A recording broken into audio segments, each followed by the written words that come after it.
नाक में कुछ गड़बड़ है। ओह ओह, ये छींक बहुत बड़ी लग रही है।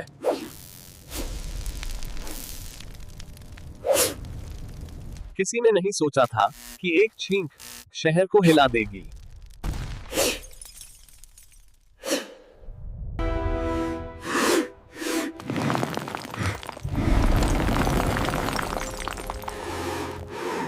ये है सुपर छींक से पहले का पल।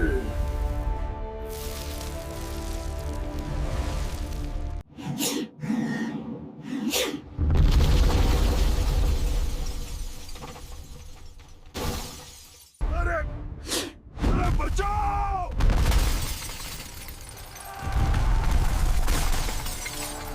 एक छींक और पूरा शहर हिल गया।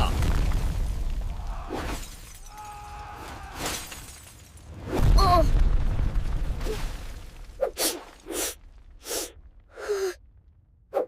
मैंने ये कर दिया? वाह! आपकी छींक तो सुपर पावर है। अगली बार मैं रुमाल इस्तेमाल करूंगा।